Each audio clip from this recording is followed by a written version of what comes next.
एते महोदय स्वकीयेन व्याख्यानेन अस्मान् अभिषिञ्चन्तु इति। यतोहि व्याख्यानसमयः 2:00 निर्धारितः आसीत्।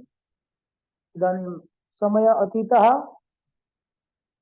अति न अहं वदामि, अतः अविलम्बं व्याख्यानं समारभेत्। अतः एतान् महोदयान् अहं निवेदयामि यत् ते स्वकीयेन वैदुष्यपूर्णेन व्याख्यानेन अस्मान् अभिषिञ्चन्तु इति। महोदयाः डॉक्टर प्रवेश व्यास महोदयाः। सर्वेभ्यो नमो नमः। श्री संपूर्णानंद संस्कृत विश्वविद्यालयस्य भारतीय ज्ञान प्रणाली केन्द्रेण संचालिते अस्मिन् कार्यक्रमे व्याख्यानमालायाम् अहम् आहूतः। मम सौभाग्यम् एतत् अहं मन्ये। मम व्याख्यानस्य विषयः भविष्यति वास्तुशास्त्रस्य परिचयः। अहं स्क्रीन् शेर् कृत्वा मदीयं वाचम् आरभे। एतत् द्रष्टुं शक्यते वा?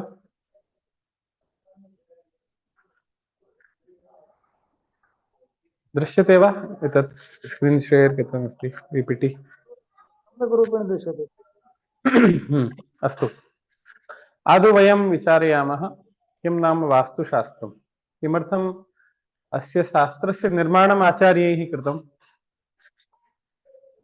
तत्र बस् निवासे धातुना निष्पन्न वास्तुशब्दः, यस्मिन् वसति तद्वास्तु। यः कोऽपि प्राणी यत्र कुत्रापि वसति तद् तस्य वास्तु भवति। यथा कश्चित् पक्षी नीडे वसति वृक्षे, तद्वृक्षं तद्नीडं तस्य वास्तु भवति।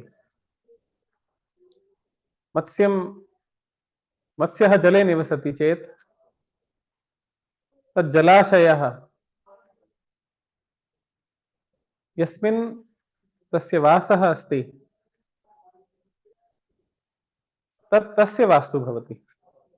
मनुष्य यत्र निवासं करोति, गृहे, कस्मिंश्चित् ग्रामे, ग्रामस्य कस्मिंश्चित् भागे, कस्मिंश्चित् भवने, तत् तस्य वास्तु भवति। परमाणु यदि अणुमध्ये नाभिकस्य परितः भ्रमणं करोति तत् परमाणोः वास्तु अस्ति। पृथ्वी यदि सौरमण्डले भ्रमणं करोति सूर्यं परितः, तत् सम्पूर्ण सौरमण्डलं ब्रह्माण्डं पृथिव्याः वास्तु अस्ति। तदानीं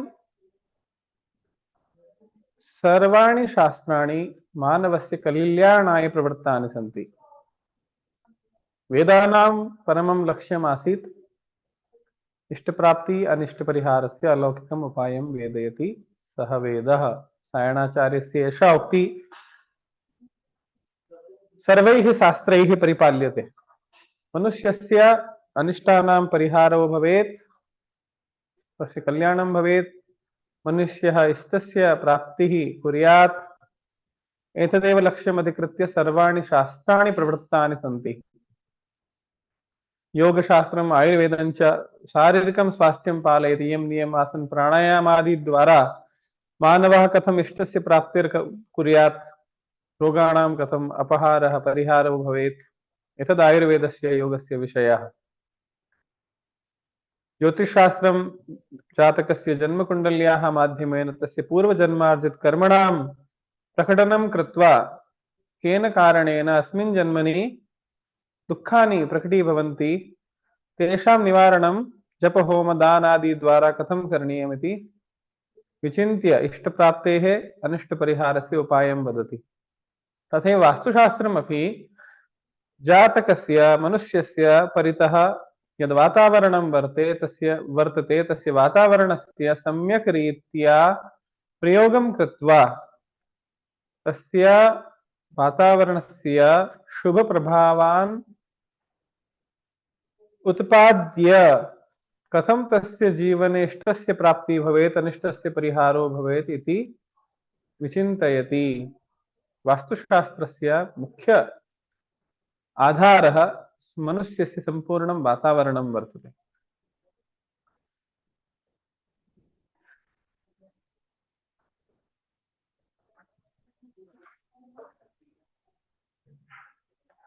इदानीं मनुष्याणां कृते भवनानां निर्माणं भवति, सोसैटी निर्माणं भवति, नगरस्य निर्माणं भवति, तत्सर्वम् आर्किटेक्चर् द्वारा क्रियते। इदानीं निर्माणस्य या प्रक्रिया वर्तते सा आङ्ग्लप्रक्रिया, आङ्ग्लैः प्रदत्ता प्रक्रिया वर्तते। तस्य नाम इदानीं वयम् आर्किटेक्चर् इति जानीमः। परन्तु आधुनिक या एषा वास्तुविद्या वर्तते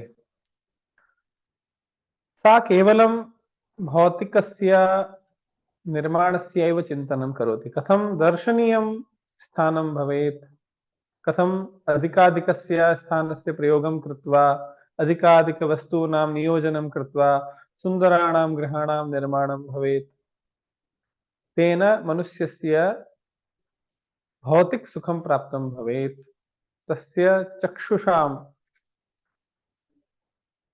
दर्शने चक्षुषा दर्शने बहु आनन्दः भवेत्। परन्तु शरीरात् अपि भिन्नं यत् मनः वर्तते, मनुष्यस्य आत्मा वर्तते, तस्य सुखं कथं भवेत्, निर्माणकाले वातावरणस्य हानि न भवेत् इत्यस्य चिन्तनम् आर्किटेक्चर् न करोति, आधुनिक वास्तुविद्या न करोति। परन्तु वास्तुशास्त्रं सर्वप्रथमं मनुष्यस्य मनसः सुखस्य, आत्मनः आनन्दस्य चिन्तनं करोति। तथापि निर्माणेन, केनापि निर्माणेन प्रकृत्याः हानिः न भवेत् इत्यस्यापि चिन्तनं करोति। एतदेव महदन्तरं प्राचीनवास्तुशास्त्रम् आधुनिक वास्तुकलायाः मध्ये वर्तते। यदि एतत् अयं यः शब्दः वर्तते आर्किटेक्चर्, तं शब्दमपि यदि पश्यामश्चेत् तादृशः शब्दः प्राप्यते संस्कृतभाषायाम् आर्किदक्षतौर्य। आर्की सूर्यस्य पुत्रः मनु, दक्षः चतुरः, कार्यकरणे अभ्यस्तः, तौर्यः तक्षणादिशिल्पकलादिषु दक्षः, एतादृशः। देवशिल्पी त्वष्टायाः कृते आर्किदक्षतौर्य अस्य शब्दस्य प्रयोगः लभ्यते। तस्य लैटिन् वर्ड आर्किटेक्चरात् तेन साकं साम्यं परिदृश्यते। एवं वक्तुं न शक्यते यत् अनेनैव एतदुत्पन्नं, परन्तु साम्यं दृश्यते। तदानीम् अस्य शास्त्रस्य उद्भवः कथं, कदा आरब्धः? कस्यापि शास्त्रस्य उद्भवः ज्ञातुं प्रमाणद्वयं प्राप्तं भवति। First is textual evidence. ग्रन्थानाम् आधारेण ज्ञायते, ग्रन्थप्रमाणैः ज्ञायते यत् कदा अस्य आरम्भः जातः। द्वितीयः आर्कियोलॉजिकल एविडेंसेस, पुरातात्विक अवशेषाणां दर्शनेन ज्ञायते यत् कदा अस्य शास्त्रस्य आरम्भः जातः। तो प्रथमं यदि वयं टेक्स्चुअल एविडेंस पश्यामः, तदानीं वेदादारभ्य एव सर्वाः विद्याः प्रवृत्ताः सन्ति। वेदानां चत्वारः वेदाः प्रसिद्धाः सन्ति। तेषु अथर्ववेदस्य उपवेदत्वेन स्थापत्यवेदः इति सर्वप्रथमं साक्षात् वास्तुशास्त्रस्य उद्भवरूपेण ज्ञातुं शक्यते। वेदेषु बहुत्र वास्तुशास्त्रस्य तत्त्वानि लभन्ते। यथा ऋग्वेदे यदि वयं पश्यामश्चेत् 32 पर्यायवाची शब्दाः गृहस्यैव प्राप्यन्ते। गृहं गयः, दुरोणं, दूर्यः, दमः, ओकः, धामन्, छर्दिस्, वर्ति, वैश्मन्, वरुथम् इत्यादयः। अनेन ज्ञायते यत् विविधप्रकारकाणां ग्रहाणां निर्माणं तदानीं काले भवति स्म। निघण्टौ अपि 22 पर्यायाः गृहस्य कृते लभ्यन्ते। प्रत्येकस्य ग्रहस्य वैशिष्ट्यम् अत्र भिन्नं वर्तते। गयः प्रकारकं गृहं वर्तते। शर्मन् विशिष्टप्रकारकं गृहं वर्तते। वेश्मन् मन्ये प्रस्तरैः निर्मितं गृहं भवति। अयासंज्ञकगृहे अयसः लोहस्य अधिकाधिकं प्रयोगं भवति। तु प्राचीनकालादेव वैदिककालादेव सम्यक् रूपेण अस्य शास्त्रस्य उद्भवः आसीत्। तदनन्तरं यदि वयं पश्यामः तु सुलभसूत्रेषु वास्तुशास्त्रस्य तत्त्वानि सम्यक् रीत्या प्राप्यन्ते। मन्ये सम्पूर्णशूल्बसूत्रमपि वास्तुशास्त्रस्यैव भागः वर्तते। यतोहि कस्यचिदपि निर्माणस्य कः विधिः भवेत्, केषां वस्तूनां प्रयोगो भवेत्, केषां सामग्रीणां प्रयोगो भवेत्, तन्मध्ये निर्माणाय केषां सिद्धान्तानां गणितसिद्धान्तानां प्रयोगो भवेत् इति सर्वं वास्तुशास्त्रस्यैव विषयः। तो यज्ञवेदीनां निर्माणं, मण्डपानां निर्माणं कथं भवति, इष्टिकानां निर्माणं कथं भवति इत्यादि सर्वं सूत्रेषु विशेषेण निर्दिष्टं वर्तते। ततः आरभ्य वास्तुशास्त्रस्य परम्परा आरब्धा भवति। अनन्तरकाले वेदानां षडङ्गेषु ज्योतिषशास्त्रस्य त्रिस्कन्धाः निर्दिष्टाः। सिद्धान्तसंहिता, होरा। येषु संहिता स्कन्धे आचार्य वराहमिहिरेण स्वीय बृहत्संहिता ग्रन्थे वास्तुशास्त्रस्य अंशाः समाहिताः। वास्तुविद्याध्यायः, प्रासादलक्षणाध्यायः, प्रतिमालक्षणाध्यायः इत्यादयः विषयाः बृहत्संहितायाम् आचार्य वराहमिहिरेण निर्दिष्टा। अनन्तरकाले वास्तोः अपि मुख्यरूपेण भागत्रयं जातम्। स्थापत्यं, यत्किमपि भवनादिकस्य निर्माणं, शिल्पम्, आन्तरिकसज्जायाः कृते मूर्तीनां निर्माणं, विविधकलाकृतीनां निर्माणं प्रस्तरैः, विविधधातुभिः। तृतीयं चित्रं, विविधवर्णानां प्रयोगं कृत्वा विविधचित्राणां निर्माणस्य एका महती परंपरा आरब्धा। अजंता एलोरा गुहा मन्दिरेषु तस्य निदर्शनं कर्तुं शक्यते।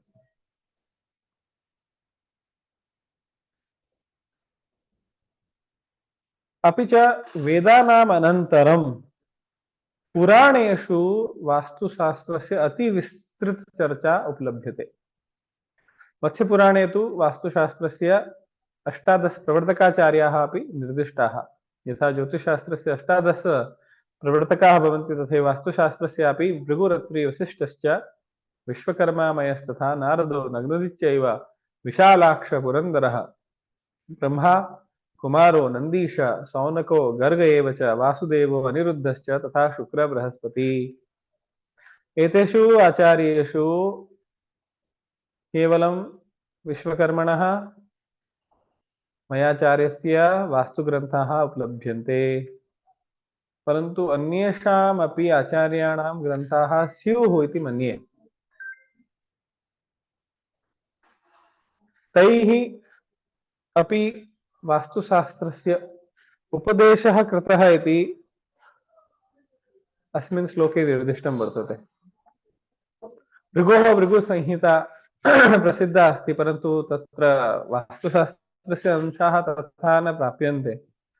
वसिष्ठस्यापि वसिष्ठसंहिता प्राप्यते, तत्रापि तथैव सम्यक् रूपेण विशेषेण वास्तुशास्त्रस्य चर्चा नोपलभ्यते। तो मन्ये तेषां पृथक् रूपेण वास्तुशास्त्रस्य ग्रन्थाः आसन्, अथवा तैः वास्तुशास्त्रविषयेपि केषुचित् ग्रन्थेषु प्रकटितं स्यात्। मानसारग्रन्थे तु इतोपि अधिकाः 32 आचार्याणां नामानि प्रदत्तानि सन्ति। विश्वेशः, विश्वेश्वरः, प्रबोधकः, वृत्तः, मयः, त्वष्टा, मनु, नलः, मानवित्, मानकल्पः, विश्वबोधः, कालयूपः, बृहद्रथः, कार्तिकेय, च्यवन, गर्ग, पर इत्यादयः।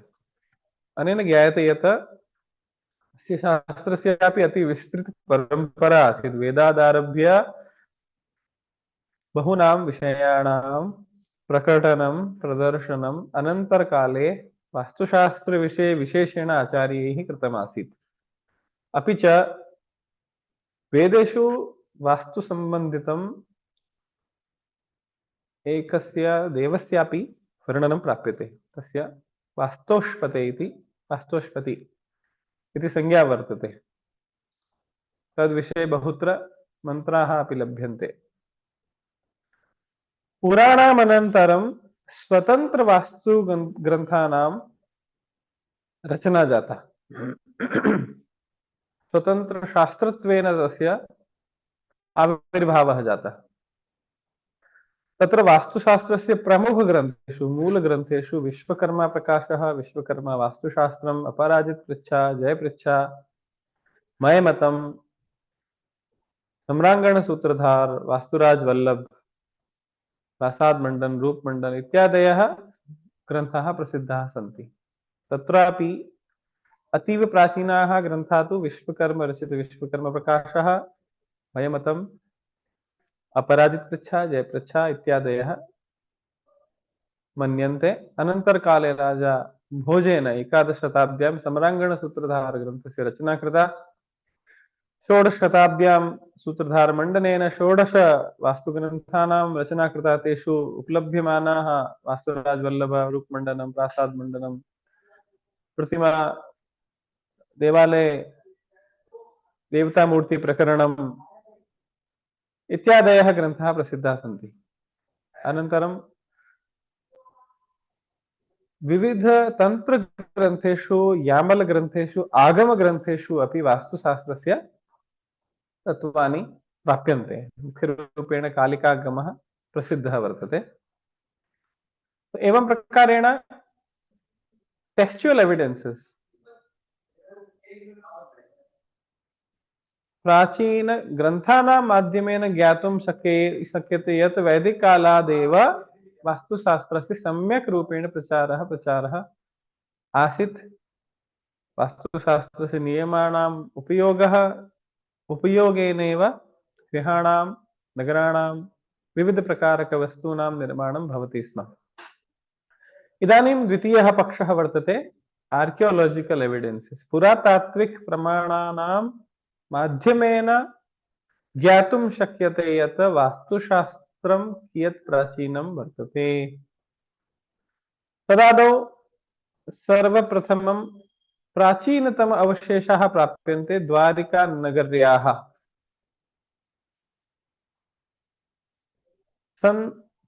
ईस्वी सन 2000तः 18+200 वर्षपर्यन्तम् उपग्रहाणां माध्यमेन बहु शोधकार्यं जातम्। गुजरातस्य समुद्रतटेषु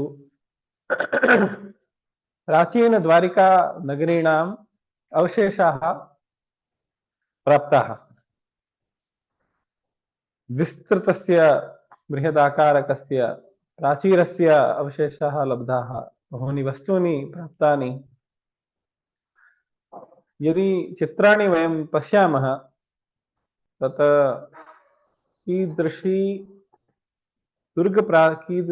कीदृशः दुर्गप्राचीरः आसीत् तत् सम्यक्तया दृश्यते। कथं गृहाणां सम्यक् रूपेण निर्माणं कृतम् आसीत् उपग्रहद्वारा चित्रैः। एतत् द्रष्टुं शक्यते यत् सम्यक् रूपेण तस्य नगरीणां तत्र निर्माणं कृतम् आसीत्। तन्मध्ये राज्यमार्गाणां भवनानां कीदृशं निर्माणम् आसीत् तदपि अवशेषरूपेण तत्र द्रष्टुं शक्यते। बहु अधिकं प्राचीनं निर्माणम् एतदासीत्, अतः केवलं भग्नावशेषाः अत्र लभन्ते। केवलं वर्षद्वयपूर्वमेव सिनौली क्षेत्रे उत्तरप्रदेशस्य सम्पूर्णस्य ग्रामस्य प्राचीनस्य अवशेषाः लब्धाः सन्ति। सिन्धु घाटी सभ्यतातः अपि प्राचीनम् एतद् मन्यते यत् सम्पूर्णविश्वे सर्वाधिकं प्राचीनसभ्यतायाः अवशेषाः भारते लभ्यन्ते।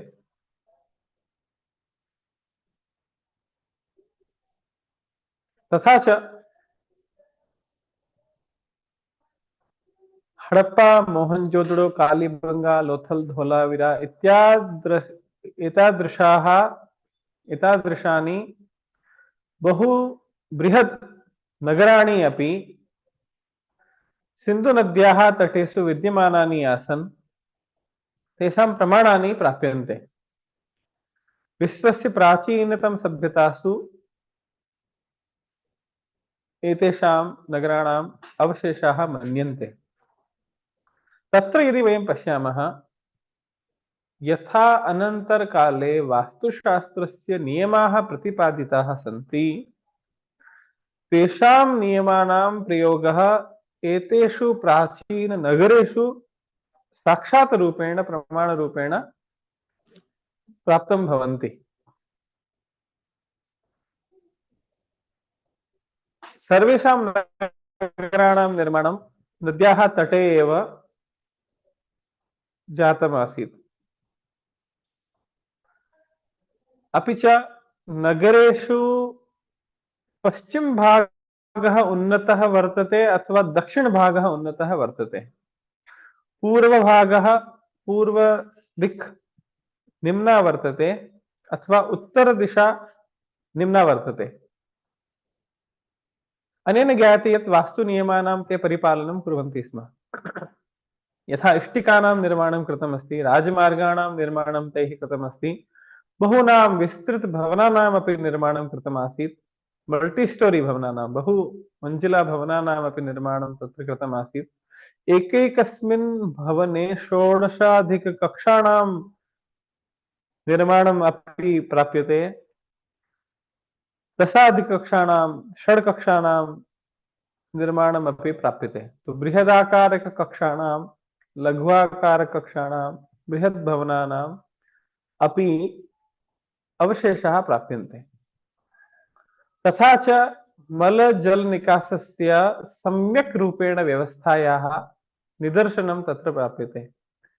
इदानीं वयं वेस्टर्न टॉयलेट इति वदामः। तादृश शौचालयानामपि तदानीन्तनकाले भारते सिन्धु घाटी सभ्यतायां निर्माणं कृतमासीत्। मल निकासस्यापि सम्यक् रूपेण पृथक्तया व्यवस्था आसीत्।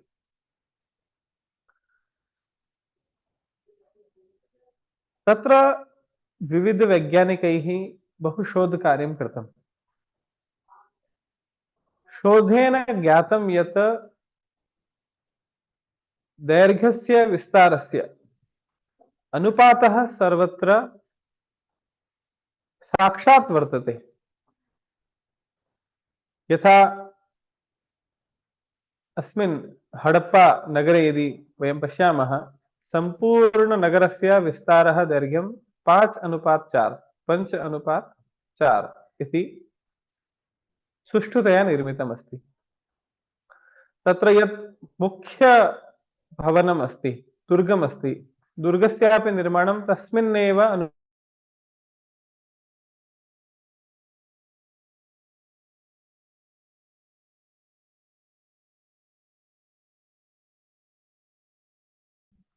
तत्तु साक्षात् दैर्घ्यविस्तारयोः तुल्यमेव 1:1 इति वर्तते।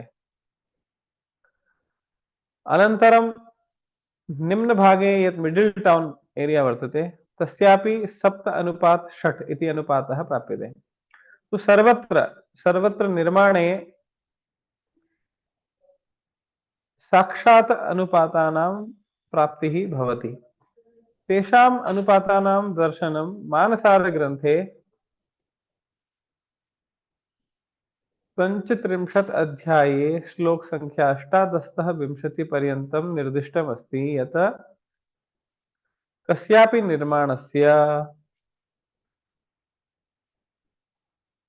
दैर्घ्यस्य विस्तारस्य अनुपातः 7:4, 9:4, 5:4, 3:2, 3:1 एतेषु अनुपातेषु एव निर्माणं भवेत्।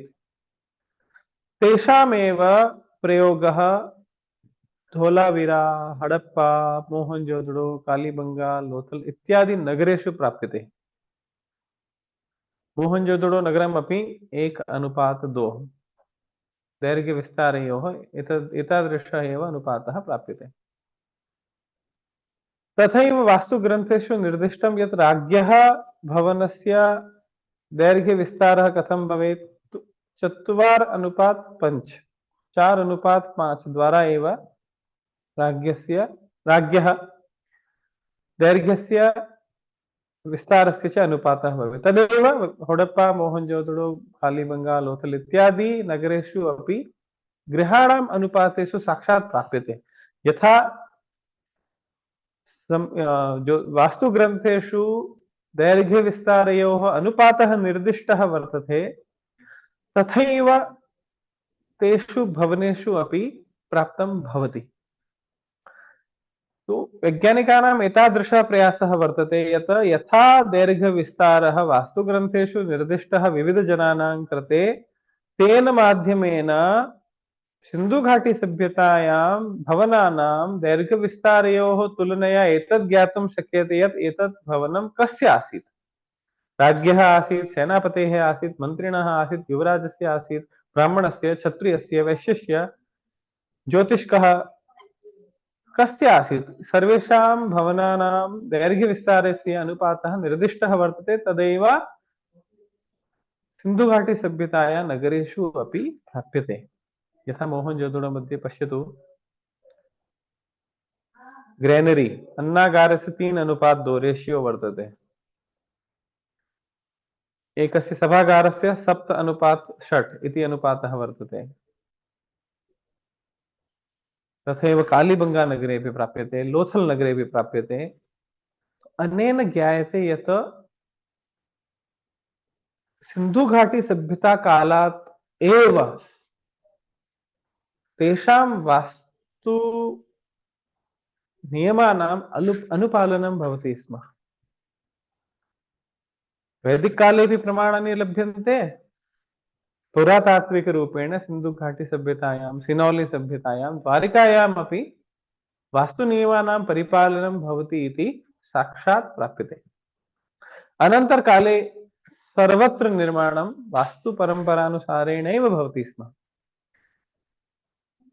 जयपुर नगरस्यापि निर्माणं जयसिंहेन, सवाई जयसिंह राज्ञा वास्तुनियमानाम् अनुसारेणैव करणस्य प्रयासः कृतः आसीत्। परन्तु उत्तर-पश्चिम भागे पर्वतीय क्षेत्राणां कारणात् सम्पूर्ण चतुष्षष्टिमण्डल वास्तोः निर्माणं संभवः न आसीत्। अतः यत् क्षेत्रं पर्वत क्षेत्रे भिन्नं जातं तस्य अन्यत्र क्षेत्रे योजनं तेन कृतम्।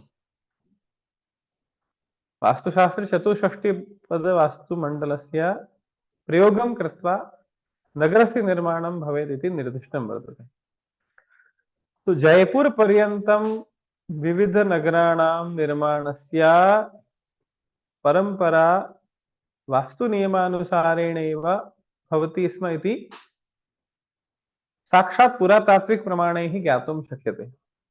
परन्तु यदा आंग्लीय जनानाम् आगमनम् अभवत् तैः संपूर्ण अध्ययन परंपरा परिवर्तिता, गुरुकुलानां ह्रासः जातः, आंग्लपद्धतिना अध्ययनस्य परंपरा आरब्धा। तदनन्तरं वास्तुनियमानां शनैः शनैः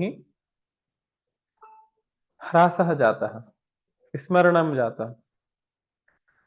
इदानीमपि यः कोऽपि जनः कस्मिंश्चित् विश्वविद्यालये बी आर्क् अथवा एम् आर्क् उपाधि प्राप्नोति, सैव मानचित्रस्य निर्माणकरणे क्षमः भवति। तेन यदि प्रमाणीकृतं भवति मानचित्रं, तदानीमेव निर्माणं कर्तुं शक्यते। अनेन किं जातं, शनैः शनैः प्राचीन वास्तुशास्त्रस्य नियमाः विस्मृताः जाताः। इदानीं सर्वेषां भवनानां निर्माणम् आधुनिक नियमानां माध्यमेनैव भवति। परन्तु पुनः इदानीं जागरणं जातमस्ति, पुनः वास्तुशास्त्रस्य प्रचारः प्रसारः दृश्यते। इदानीं जनाः वास्तुनियमानां समायोजनं कुर्वन्तु इति वदन्ति। तो यावत् पर्यन्तम् आधुनिक आर्किटेक्चर नासीत्, संपूर्ण भारते केवलं वास्तुशास्त्रमेव न एव आसीत्। पुरातन काले येषां भवनानां निर्माणं जातं, येषां देवालयानां निर्माणं राज्ञां सन्निधौ जातं, ते इदानीमपि सुस्थिराः भवन्ति। आधुनिक वास्तुविज्ञैः यत् किमपि निर्माणं क्रियते, ते तस्य शताधिकवर्षस्य ग्यारण्टी न स्वीकुर्वन्ति। शतवर्षम् अधिकाधिकं शतवर्षं सार्धशतवर्षं यावत् एव कस्यचिदपि निर्माणस्य आयुः अस्ति इति ते सम्यक् वदन्ति।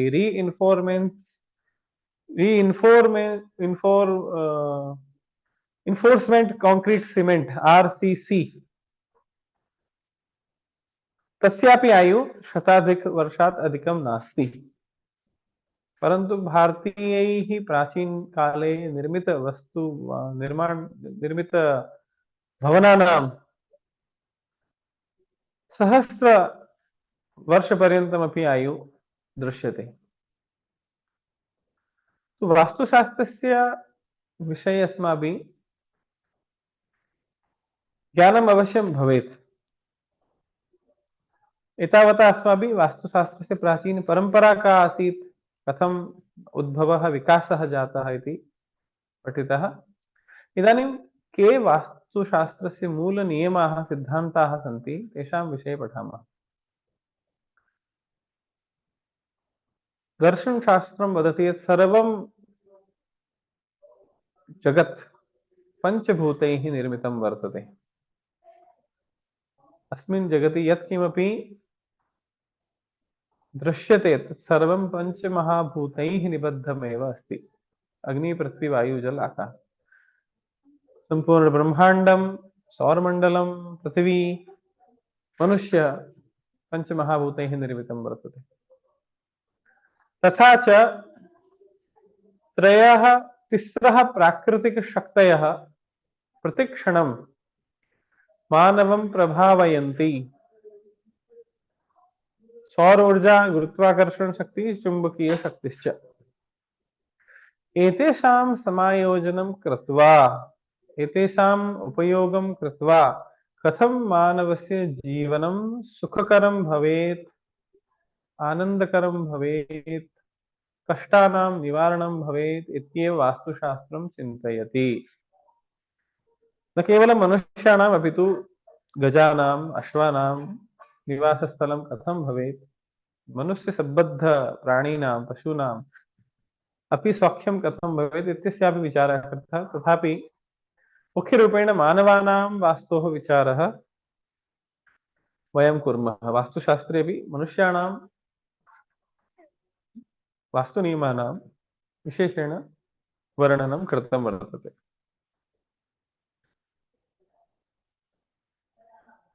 तत्र यदा कश्चित् जनः कस्यचित् भूखण्डस्य चयनं करोति निवासाय, तदानीं तेन भूखण्डेन तस्य आत्मनः योजनं भवति। मनुष्यस्य आत्मा तेन भूखण्डेन सह सम्बद्धः भवति।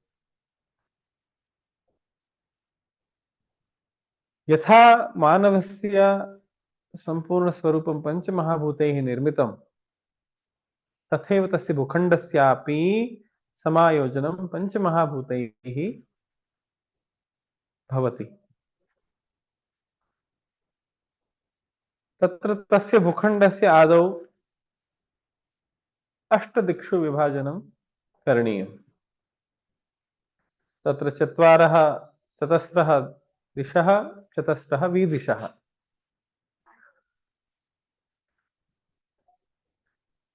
प्रत्येकं दिशि सूर्यस्य भ्रमणवशात्, पृथ्व्याः गुरुत्वाकर्षणवशात्, चुंबकीय शक्तिवशात् विभिन्न प्रकारक ऊर्जानां निर्माणं भवति।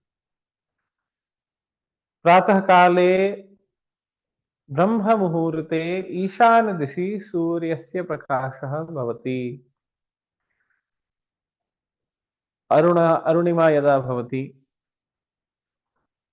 यदा सूर्योदयः भवति, तदानीं साक्षात् पूर्वदिशि सूर्यस्य उदयः भवति।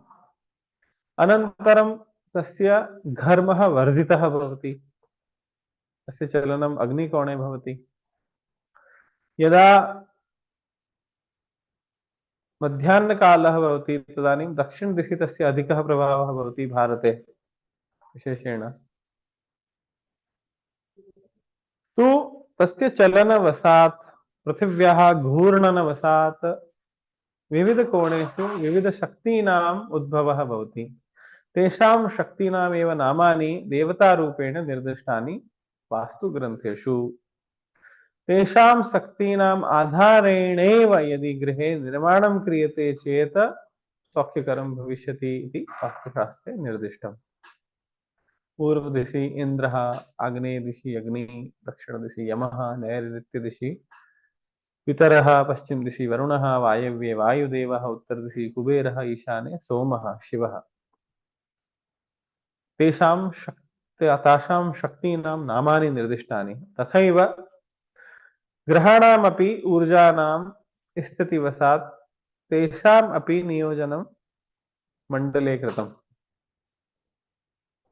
ईशानदिशि गुरोः ऊर्जा अस्ति, अध्ययनस्य, अध्यापनस्य, ध्यानस्य, योगस्य।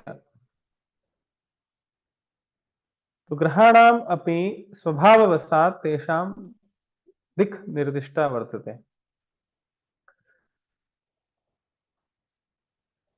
अपि च चतुर्षु विदिक्षु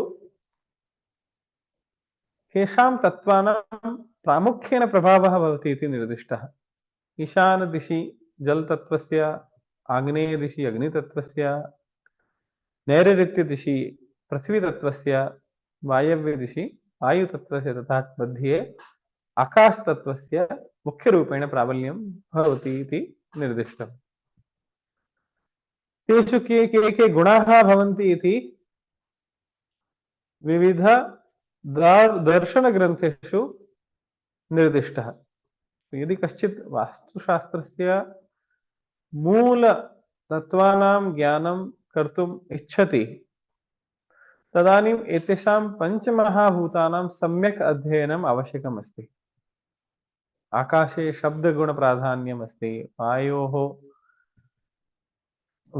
स्पर्शस्य प्राधान्यम् अस्ति, तेजसां रूपस्य जले रसनायाः तथा च पृथिव्यां गन्धस्य प्राधान्यं वर्तते। तथैव कथं पृथिव्याः चुम्बकीयकिरणानां चलनं भवति, तेन कथं मानवस्य शरीरं प्रभावितं भवति इत्यपि ज्ञानम् आवश्यकम्। एतेषाम् आधारेणैव वास्तुनियमाः निर्मिताः सन्ति। एतदपि आश्चर्यस्य विषयः वर्तते यत् तदानीं यन्त्राणि न आसन् चुम्बकीयशक्तेः ज्ञानाय, परन्तु ते चुम्बकीयशक्तेः ज्ञानं कुर्वन्ति स्म, चुम्बकीयशक्तेः प्रयोगं कुर्वन्ति स्म। अत एव निर्दिष्टं यत् कदापि उत्तरदिशि शिरः कृत्वा शयनं न कुर्यात्। अनेन मानवस्य चुम्बकस्य पृथिव्याः चुम्बकस्य परस्परं विरोधः भवति। तेन सम्यक् रूपेण निद्रा न आयाति। सौर ऊर्जायाः प्रयोगः कथं भवेत् इत्यस्य सम्यक्तया चिन्तनं करणीयम्। प्रातःकालिक सूर्यकिरणेषु सूक्ष्मजीवाणूनां विषाणूनां विनाशस्य क्षमता भवति। अतः प्रातःकाले सूर्यस्य किरणाः गृहे प्रविष्टाः भवेयुः चेत् सम्यक् भवति। अतः पूर्वदिशि प्रकाशस्य व्यवस्था सम्यक् भवेत्। यदा मध्याह्नकालः भवति तदानीं घर्मः अधिकः भवति, सूर्यस्य किरणाः तीक्ष्णाः भवन्ति। तथा च भारते मुख्यत्वेन अधिकांशः काले सूर्यस्य स्थितिः दक्षिणभागे एव भवति। कर्करेखातः उपरि यानि नगराणि सन्ति तेषु तु सर्वदा दक्षिणभागे एव मध्याह्नकाले सूर्यस्य दर्शनं गमनं भवति। अतः अधिकः घर्मः न भवेत्। एतदर्थं दक्षिणभागस्य भित्तिषु अधिककिरणानां प्रभावो न भवेत् इति निर्दिष्टः। अधिकाः किरणाः न प्रविष्टाः भवेयुः। एतदर्थं बृहदाकारकवृक्षाणां नियोजनं दक्षिणभागे भवेत्। परन्तु यानि क्षेत्राणि भारते शीतप्रभावितानि सन्ति तत्र तु दक्षिणस्थानात् सूर्यकिरणानाम् आगमनं सम्यक् भवति। अतः वास्तुशास्त्रे सर्वथा निषिद्धं नास्ति यत् दक्षिणं सम्पूर्णरूपेण पिहितं भवेत्, बद्धं भवेत्, तादृशः निर्देशः नास्ति। यथा वातावरणस्य स्थित्यानुसारेण, क्षेत्रस्य स्थित्यानुसारेण वातानुकूलस्य द्वाराणां वातायनानां च निर्माणं कर्तुं शक्यते। सौर ऊर्जायाः यथाशक्यं सदुपयोगं भवेत् इति विशेषेण ध्यातव्यम्। तृतीया शक्ति गुरुत्वाकर्षण शक्ति। कस्यचिदपि वस्तुनः भारः गुरुत्वाकर्षणवशात् एव भवति।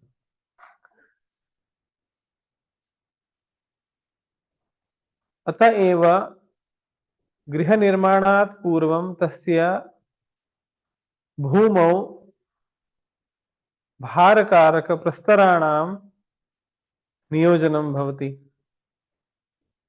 भित्तीनां दैर्घ्यम् अधिकं भवति, तेन स्थिरता भवति भवने। तो भवनस्य स्थैर्यं भवेत्, अतः प्रस्तराणाम् अधिकाधिकं प्रयोगो भवेत्। पश्यन्तु, प्राचीनयानि ये प्रासादाः सन्ति, यानि मन्दिराणि सन्ति, ते मुख्यरूपेण साक्षात् प्रस्तराणां माध्यमेनैव निर्मितानि सन्ति। यतोहि गुरुत्वाकर्षणस्य शक्तेः प्रभावः तत्र अधिकः भवति, तस्य स्थैर्यम् अधिकं भवति, घनत्वम् अधिकं भवति। यावत् गुरुत्वाकर्षणस्य शक्तेः प्रयोगो भवति तावत् अधिकं स्थैर्यं भवने प्राप्तुं शक्यते। अतः कीदृशाणां सामग्रीणाम् उपयोगं करणीयम् इति निर्दिष्टम्। पंचमहाभूतानां त्रिशक्तीनां च ज्ञानानन्तरं वास्तुपुरुषविन्यासः, वास्तुपुरुषस्य उत्पत्तेः कथाः तथा च वास्तुमण्डले स्थित पञ्चचत्वारिंशत् देवानां ज्ञानम् आवश्यकमस्ति। तत्र वास्तुसम्बद्धस्य वास्तुपुरुषस्य परिकल्पना दृश्यते। यदि कश्चित् जनः कस्यचित् भूखण्डस्य स्वामी भवति चेत् तस्य आत्मनः स्वरूपः तस्मिन् भूमौ प्रकटितं भवति। वास्तुपुरुषः साक्षात् वास्तुक्षेत्रस्य स्वामी स्वरूप एव भवति। अतः वक्तं यत् यदङ्गं वास्तुपुरुषस्य पीड्यते तदङ्गमेव भूमेः स्वामिनः अपि पीडितं भवति। तत्र मध्यभागे ब्रह्मणः स्थिति तथा च चतुर्दिक्षु विविधकोष्ठकेषु 44 देवानां स्थितिः भवति। एते सर्वे देवाः ऊर्जास्वरूपाः सन्ति। प्रत्येकस्य ऊर्जायाः भिन्नं भिन्नं कार्यं भवति। तथैव एतेषां देवानामपि प्रत्येकं देवस्यापि भिन्नं भिन्नं कार्यं भवति, स्वभावं भवति।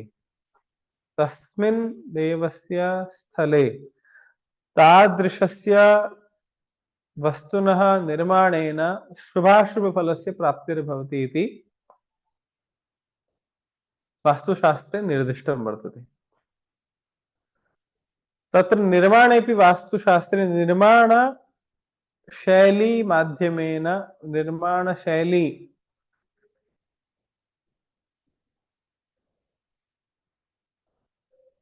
आवासीय व्यावसायिक दैव इति त्रयाणां भेदानां निदर्शनं भवति। आवासीय निर्माण शैली भिन्ना भवति, व्यावसायिक निर्माण शैली भिन्ना भवति, धार्मिक निर्माणस्य शैली भिन्ना भवति। आवासीय भवनेषु कुटी पाषाण इष्टिकाभिः निर्मितस्य भवनस्य निर्माणं, राजप्रासादीनां निर्माणं, बहुमञ्जिला भवनानां निर्माणम् इत्यादीनां समावेशः। व्यावसायिक निर्माणेषु औद्योगिक व्यापारिक सार्वजनिक निर्माणानि तथा च दैवीय धार्मिक वास्तूनि, मंदिराणां, जलाशयानां, धार्मिक संस्थानां, धर्मशाला इत्यादीनां निर्माणं समायुतं भवति। एतेषां त्रयाणां निर्माणशैली भिन्ना वर्तते। वास्तुनियमाः तु तदेव भवन्ति, परन्तु निर्माणशैली भिन्ना भवति। यथा धार्मिक वास्तूनि पश्यामश्चेत् त्रिप्रकारकः शैल्यः प्राप्यन्ते। उत्तर भारतीय नागरी शैली, नागर शैली, दक्षिण भारतीय द्रविड़ शैली तथा च एतयोः समायोजनं कृत्वा निर्मिताया मध्य भारते वेसर शैली।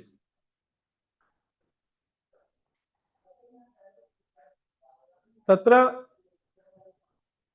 मनुष्यस्य निर्माणात् अपि अधिकं भगवतः देवस्य निर्माणस्य बहु अधिकं चिन्तनं तैः कृतम्। यदि कस्यचित् मानवस्य त्रिगुणदोषैः वातपित्तकफादिदोषैः पीडा अस्ति, सत्वरजस्तमस् गुणेषु असामञ्जस्यमस्ति, पंचमहाभूतेषु असामञ्जस्यमस्ति चेत् एकस्मिन् स्थले गत्वा तस्य संपूर्णस्य पंचमहाभूतानां त्रिदोषाणां साम्यावस्था प्राप्ता भवेत्। एतादृशस्य वास्तोः निर्माणं करणीयम् इति चिन्तितम्। तु तदानीं देवमन्दिरं भगवतः आलयः तादृशः भवेत् यस्मिन् प्रविष्टः मनुष्यः संपूर्ण पंचमहाभूतानां सामंजस्यम् अनुभूयात्, त्रिविध दोषाणां सामंजस्यम् अनुभूयात्। अतः बहु अधिकं चिन्तनं कृत्वा बहु अधिक प्रयासेन आयासेन मुख्यरूपेण देवालयानां निर्माणम् आचार्यैः कृतम्। अत एव इदानीमपि सहस्राधिकवर्ष प्राचीन देवालयाः स्थिराः उपलब्धाः दृश्यन्ते। भवन निर्माणं तु 10-20 वर्षेभ्यः कर्तुं शक्यते, परन्तु एतादृशाः अपि देवालयाः सन्ति येषां निर्माणं शताधिकवर्षपर्यन्तं जातमासीत्। यथा अजन्तायाः कैलासमन्दिरं तु यदि कश्चित् जनः वास्तुनियमानाम् अनुसारेण भवनस्य निर्माणं करोति चेत् तस्य जीवने संपूर्णरूपेण सुख समृद्धि उन्नति शांति सामंजस्य निर्माणं भवति। तत् कथं तस्य आरम्भः सः कुर्यात्? यदि कस्यचित् मनसि विचारः उत्पद्यते चेत् मया भवन निर्माणं करणीयमस्ति चेत् तदा सर्वादौ किं चिन्तनीयं? के नियमाः परिपालनीयाः? अस्मिन् विषये इदानीं वयं चिन्तनं कुर्मः। तु वास्तुनः आरम्भः तु प्रथम विचारादेव आरब्धः भवति। यदा कस्यचित् जनस्य मनसि एषः विचारः उत्पद्यते यत् मया भवन निर्माणं करणीयम् अस्ति, तदारभ्य एव वास्तुनियमानाम् उपयोगः आरब्धः भवति। इदानीं किं भवति आधुनिककाले? आदौ जनाः गृहस्य क्रयणं कुर्वन्ति, अनन्तरं चिन्तनं कुर्वन्ति यत् अस्माभिः वास्तु करणीयमस्ति। वास्तुशास्त्रिणम् आवाहयन्ति यत् मया एतद् भवनं स्वीकृतम् अस्ति, फ्लैट स्वीकृतम् अस्ति, इदानीं भवान् वास्तु करोतु। परन्तु एतादृशी स्थितिः न भवति। वास्तुशास्त्रस्य आरम्भस्तु प्रथमविचारादेव आरब्धः भवति। अनन्तरकाले वास्तु न भवति। निर्माणानन्तरं जनाः चिन्तयन्ति यत् अस्माकं गृहस्य वास्तु करणीयमस्ति। यदा चिन्तनम् आरब्धं भवति तदानीं प्रथमं चिन्तनं भवति यत् अहं कस्मिन् ग्रामे निवसामि। तो प्रथमम् अस्ति ग्रामवासविचारः। कश्चित् जनः स्वीय सामाजिक स्थित्यानुसारेण, पारिवारिक स्थित्यानुसारेण, आर्थिक स्थित्यानुसारेण, वातावरणीय स्थित्यानुसारेण कस्यचित् ग्रामस्य नगरस्य वा चयनं करोति। यत् अस्मिन् ग्रामे निवसामि यतोहि मम परिवारीयजनाः अत्र निवसन्ति, मम सामाजिक जनाः अत्र निवसन्ति, अथवा अत्र आर्थिकरूपेण मम कार्यमस्ति, आजीविकायाः अवसरः अस्मिन् ग्रामे अस्ति, अतः अहम् अत्र निवसामि। परन्तु सोऽपि ग्रामः नगरं वा तस्य जातकस्य मनुष्यस्य कृते सम्यक् अस्ति न वा, तस्य चिन्तनं सर्वप्रथमं करणीयम्। तदर्थं नराकृतिचक्रं, पाकिणीविचारः इत्यादि नियमाः निर्दिष्टाः सन्ति, येन ज्ञायते यत् अस्मिन् ग्रामे निवासकरणेन अयं जनः लाभः प्राप्नोति अथवा हानिः प्राप्नोति। तो सर्वप्रथमं तु ग्रामस्य विचारः भवति, कस्मिन् ग्रामे निवासः भवेत्। अनन्तरं तस्मिन् ग्रामे कस्यां दिशि निवासः भवेत्। यथा मया वाराणस्यां निवासः करणीयः इति मया चिन्तितः, काकिनीद्वारा अपि सम्यक् आगतं, नराकृतिचक्रेण अपि सम्यक् आगतं यत् वाराणसी उत्तमा अस्ति। वाराणस्यामपि कस्यां दिशि मया निवासः करणीयः। तदानीं स्वीयराश्यानुसारेण तथा च ग्रामस्य नगरस्य नामानुसारेण दिशः निर्धारणं भवति।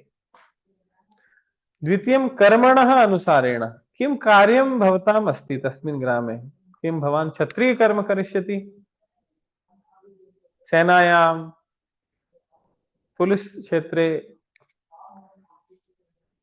अथवा अनुशासन क्षेत्रे किमपि कार्यमस्ति चेत् उत्तरदिशि निवासः सम्यक् अस्ति तस्य ग्रामस्य। यदि पठनपाठनं यज्ञयागादिकम् इत्यादि ब्राह्मणकर्म करणीयमस्ति चेत् पूर्वदिशि निवासः सम्यक् अस्ति। व्यापारादिकं करणीयं चेत् दक्षिण। एवं प्रकारेण तस्मिन् नगरे अपि कस्यां दिशि निवासः इति चिन्तनं भवति। दिशः निर्धारणानन्तरं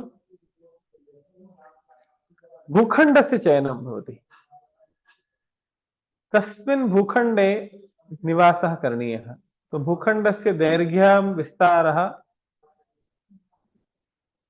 कियत् भवेत् एतदर्थम् आयज्ञानं भवति।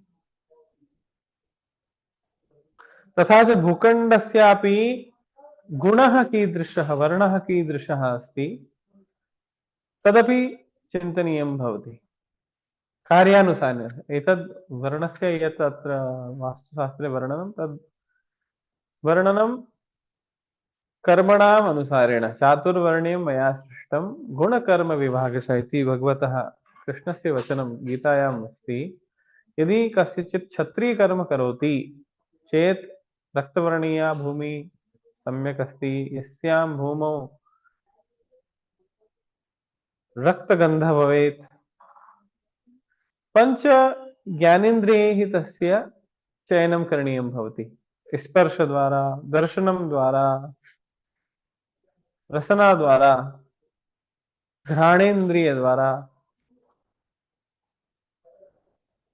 तस्य गुणज्ञानानन्तरं यः कस्यचित् जनः तत्र निवासः कर्तुं वाञ्छति तस्य कर्मणाम् अनुसारेण तस्य भूखण्डस्य चयनं करणीयं भवति।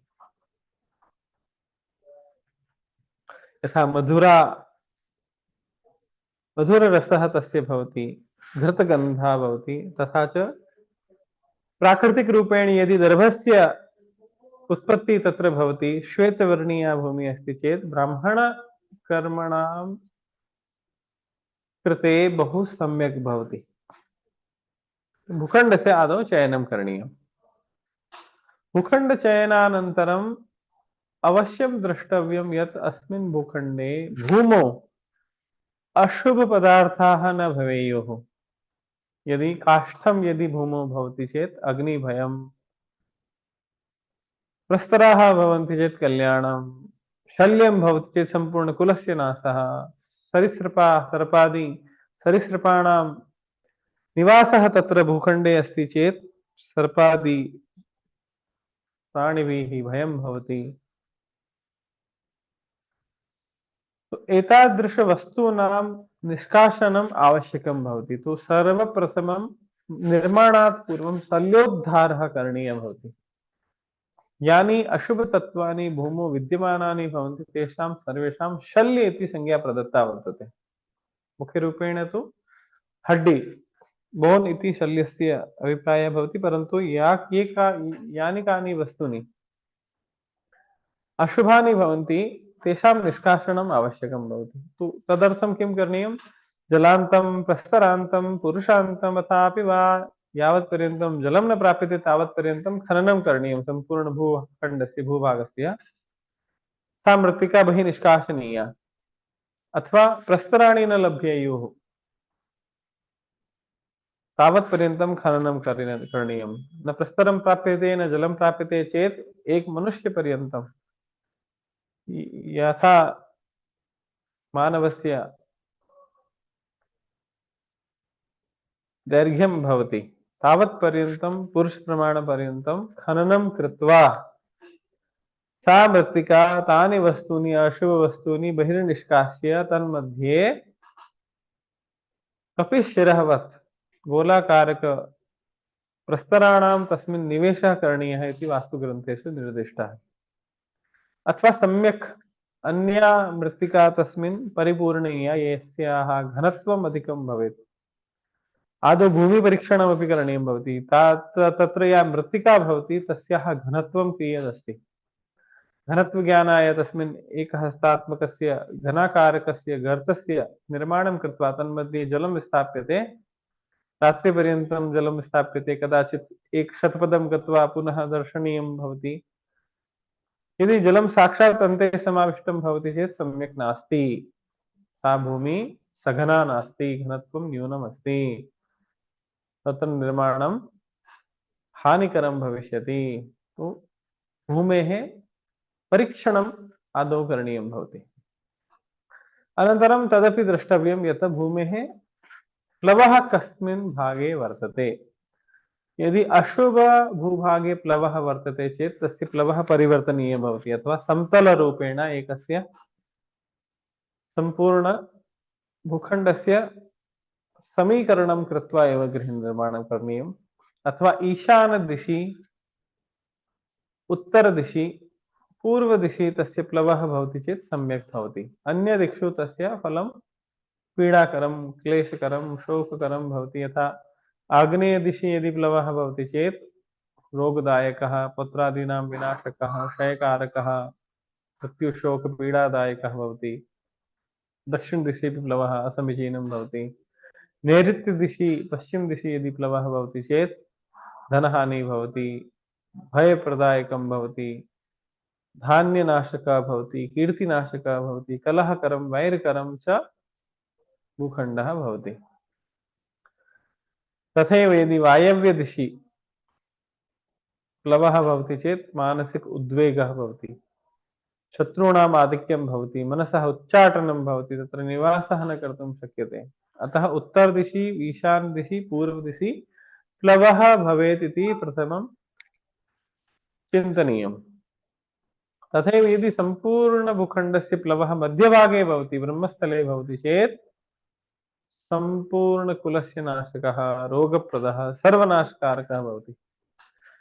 परन्तु यदि चतुर्दिक्षु मध्यभागः उन्नतः भवति, अन्यदिक्षु समाना स्थितिः भवति चेत् सम्यक् भवति। अतः निर्माणात् पूर्वं गृहस्य प्लवस्य विचारः करणीयः। तत्र केवलं पूर्वदिशि, उत्तरदिशि, ईशानदिशि प्लवः शुभः भवति। तथा च गृहनिर्माणे भूखण्डस्य आकारः कीदृशः भवेत् तदपि चिन्तनीयम्। वास्तुशास्त्रे सर्वाधिकरूपेण सर्वश्रेष्ठभूखण्डः वर्गाकारकः मतः वर्तते। चतुर्णां फलकानां भुजानां साम्यं भवेत्, प्रत्येकं भुजद्वयोर्मध्ये 90 अंशस्य कोणः भवेत्, तादृशः भूखण्डः श्रेष्ठतमः भवति। तस्मिन् सम्यक्तया निर्माणं कर्तुं शक्यते। अन्यथा आयताकारः भूखण्डः भवेत्, तत्रापि अनुपातः, दैर्घ्यस्य विस्तारस्य अनुपातः 1:2 तः अधिकः न भवेत्। तत्रापि 90 अंशकोणाः भवन्ति।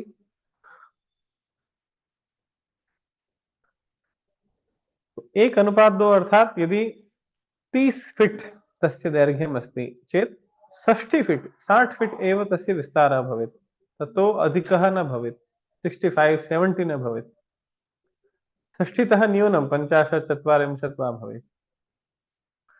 तत्रापि विस्तारः दक्षिणदिशि अधिकः न भवेत्, सः सूर्यवेदी भवनं भवति। पूर्वदिशि तस्य विस्तारः अधिको भवेत् चेत् चन्द्रवेदी भवनं भवति। तत्रापि आयताकारभूखण्डे एतदपि सम्यक् विचारणीयं भवति।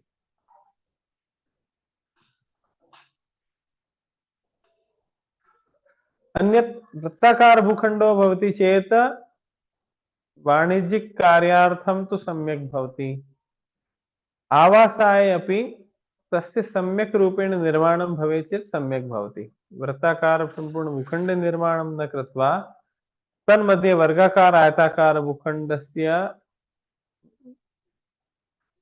भवनस्य निर्माणं भवेत् चेत् सम्यक् भवति। तथैव यदि त्रिकोणाकारकभूखण्डो भवेत् चेत् अशुभं भवति। परन्तु यदि अग्निसम्बन्धित कार्यं कश्चित् करोति चेत् तस्य कृते त्रिकोणभवनमपि शुभं भवति। तथैव षट्भुजाकारभवनमपि उन्नतिदायकं भवति। चतुष्कोणाकारक भूखंडः यस्मिन् चत्वारः कोणाः समानाः भवेयुः तदानीमपि सः भूखंडः सम्यक् भवति। अष्टभुजाकारक भूखंडोऽपि सम्यक् उच्यते। परन्तु विचित्र आकारक भूखंडाः सम्यक् न भवन्ति। यथा स्तूपाकारः, एतत् चन्द्राकारः, अर्धवृत्ताकारः अथवा अंडाकारः, दीर्घवृत्ताकारः, मृदंगाकारकः, शकटाकारकः भूखंडो भवति, धनुषाकारको विजनाकारकः भूखंडो भवति, कूर्मपृष्ठाकारकः, तारकसदृश आकारकः, त्रिशूलाकारकः, पक्षीमुख आकारकः भूखंडो यदि भवति चेत् एतादृश भूखंडानाम् आकारः सम्यक् न भवन्ति। तो निर्माणात् पूर्वं भूखण्डस्य आकृतिः सम्यक् करणीया भवति। भूखण्डः आयताकारः भवेत्, वर्गाकारकः वा भवेत् इति सम्यक्तया विचिन्त्य एव निर्माणं करणीयम्। यदि तादृशः भूखण्डस्य उपलब्धिर्नास्ति चेत् तस्मिन् भूखण्डे गृहस्य निर्माणं तस्मिन् वर्गाकृति अथवा आयताकार आकृतौ एव करणीयम्। अगर यदि अशुभाकारक भूखण्डो अस्ति चेत् अन्याः दिशः त्याज्यम्, अन्यत् विस्तृतं भूखण्डं त्याज्यं भवति। यथा अस्मिन् विजनाकारे यदि कश्चित् भूखण्डः भवति चेत् तस्मिन् विजनाकारे केवलम् आयताकार क्षेत्रे एव गृहस्य निर्माणं कृत्वा अन्य भूखण्डं त्याज्यं भवति। तन्मध्ये उद्यानस्य निर्माणं कर्तुं शक्यते, रिक्तस्थानं स्थापयितुं शक्यते, परन्तु गृहस्य निर्माणं तु आयताकार क्षेत्रे एव करणीयम्। अनेन तस्य समाधानं भवितुम् अर्हति। तत्रापि कदाचित् भूखण्डे एकस्मिन् भूभागे वृद्धिः दृश्यते, विस्तारः दृश्यते। तो यदि कस्मिंश्चित् भूखण्डे उत्तरपूर्वयोर्दिशि विस्तारः भवति, ईशान कोणे विस्तारो भवति, उत्तरदिशि विस्तारो भवति, पूर्वदिशि विस्तारो भवति चेत् सम्यक् भवति। अन्यथा तु सर्वासु दिक्षु भूखण्डस्य विस्तारः असमीचीनः भवति, अशुभः भवति। यथा अत्र चित्रे पश्यन्तु, प्रथमे चित्रे ईशान कोणे वर्धनमस्ति उत्तरदिशातः। अत्र उत्तरपूर्व उभयमपि दिशोः ईशान कोणस्य विस्तारः। तृतीये चित्रे पूर्वदिशि ईशान कोणस्य विस्तारः भवति। एतत्त्रयमपि सम्यक् भवन्ति, परन्तु अन्यत्र कुत्रापि आग्नेयकोणे, नैऋत्यकोणे, वायव्यकोणे वा विस्तारः भवति भूखण्डस्य चेत् सम्यक् न भवति। यदि एतादृशः अशुभ विस्तारः भूखण्डे भवति चेत् तत् विस्तृत क्षेत्रं त्यक्त्वा भवनस्य निर्माणं करणीयम्। तत्क्षेत्रं ततः भिन्नं करणीयं निर्माणक्षेत्रात्। तो यदा भूखण्डस्य प्रथमं तु ग्रामस्य निर्धारणं करणीयं, द्वितीयं ग्रामे कस्यां दिशि निर्माणं करणीयम्, अनन्तरं भूमेः परीक्षणं करणीयं, कार्यानुसारेण भूमेः चयनं करणीयम्, अनन्तरं भूमेः दिशः ज्ञानम् आवश्यकं भवति। भूमेः आकृतिः कीदृशी भविष्यति इति ज्ञानानन्तरं दिक्साधनम् अत्यावश्यकं भवति। दिक्साधनेन विना किं निर्माणं कुत्र करणीयम् इति नैव ज्ञातुं शक्यते। तो पूर्वदिशः उत्तरदिशः सम्यक् सर्वासां दिशां सम्यक् निर्धारणं कृत्वा ज्ञानं कृत्वा एव निर्माणस्य आरम्भः करणीयः भवति। तो दिशां ज्ञानाय प्राचीनकालादेव शङ्कुस्थापनस्य विधिः निर्दिष्टा वर्तते। एकस्मिन् क्षेत्रे समतलं कृत्वा तन्मध्ये एकस्य वृत्तस्य निर्माणं करणीयम्, वृत्तस्य केन्द्रस्थाने एकस्य शङ्कोः स्थापनं करणीयं। तदानीं सूर्यस्य छायापथ दर्शनीयम्।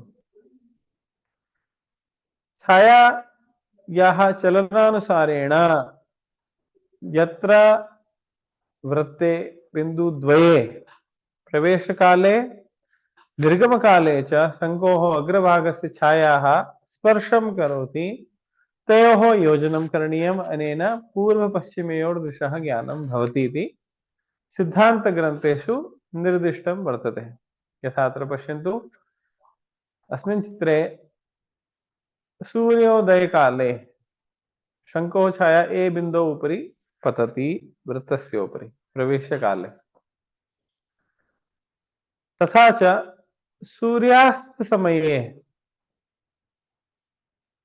शङ्कोः अग्रभागस्य स्पर्शः बी बिन्दौ उपरि अभवत्।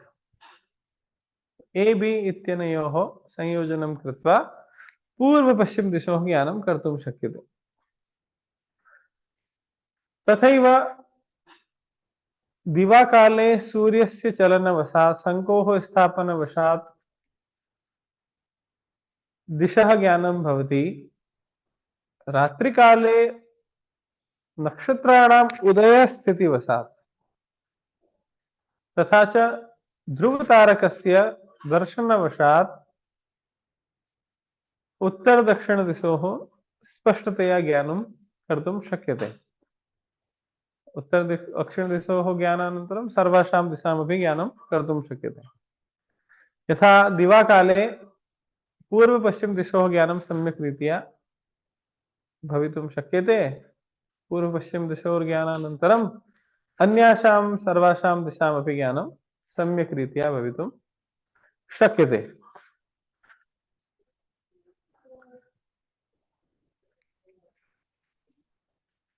दिशां ज्ञानानन्तरं गृहस्य पार्श्वे मार्गाणां स्थितिः कीदृशी अस्ति एतत् सम्यक् विचारणीयम्।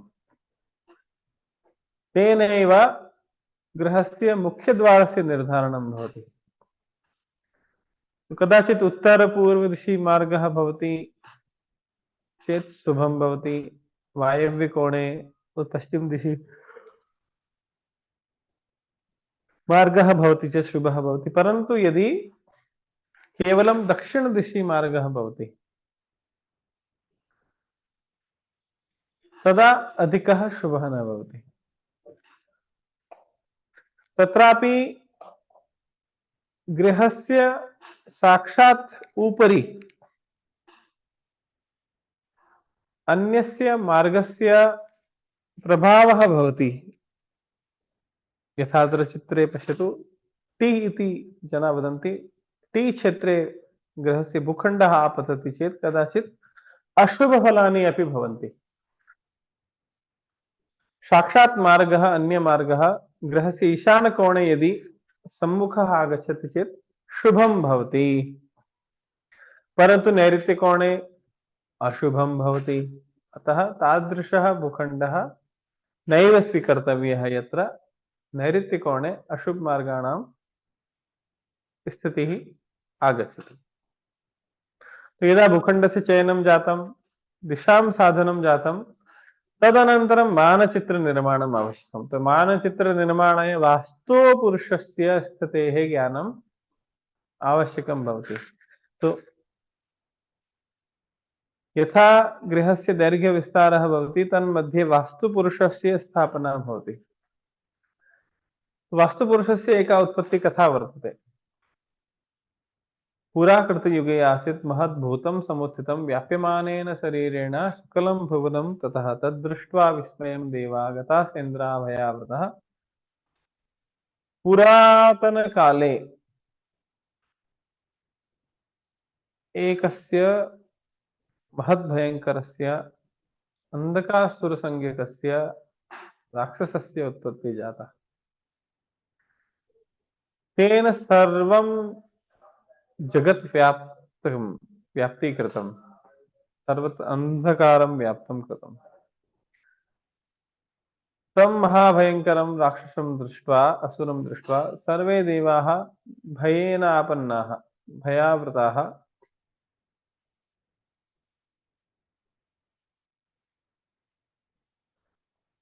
तदानीं भगवानः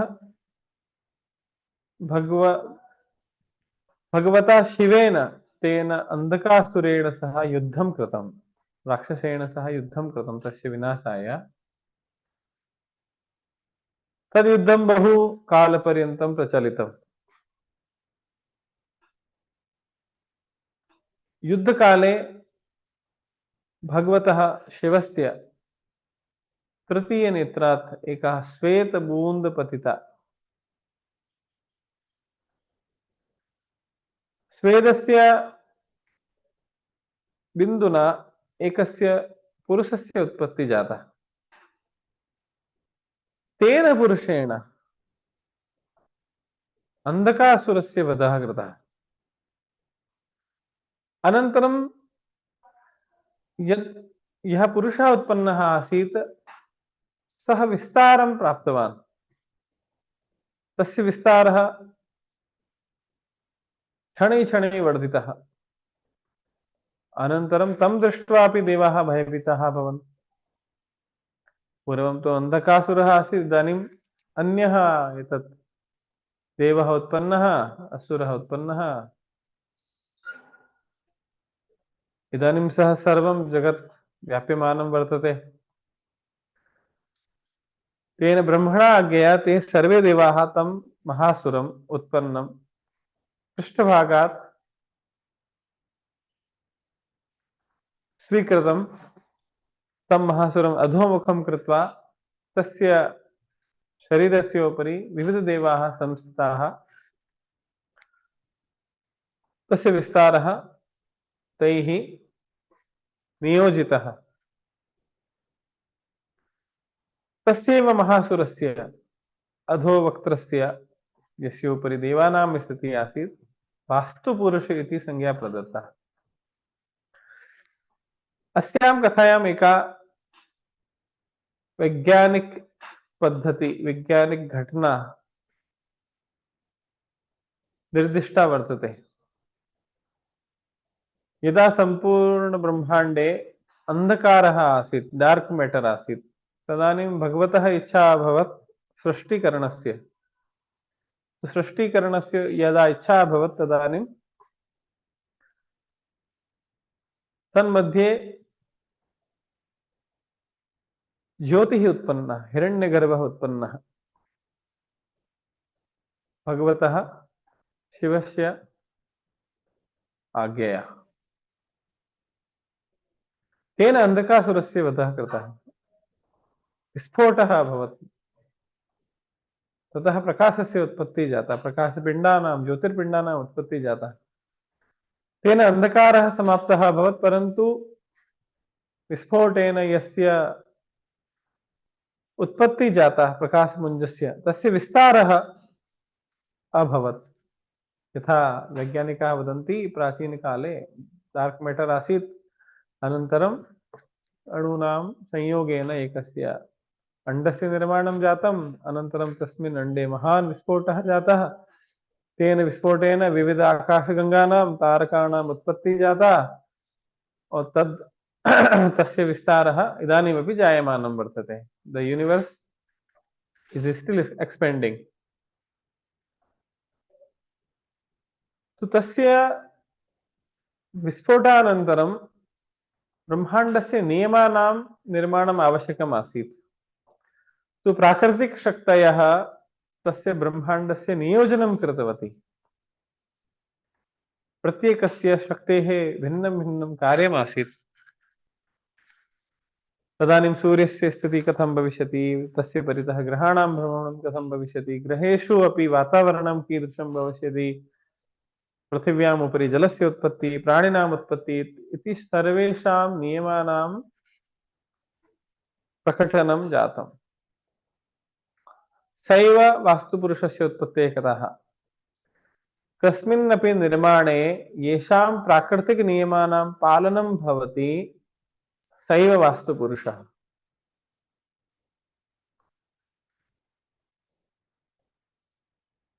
तो तत्र पञ्चचत्वारिंशत् देवानां स्थितिः वर्णिता। पञ्चचत्वारिंशत् शक्तयः भवन्ति यैः सम्पूर्णस्य ब्रह्माण्डस्य परिपालनं क्रियते। ब्रह्माण्डशक्तीनां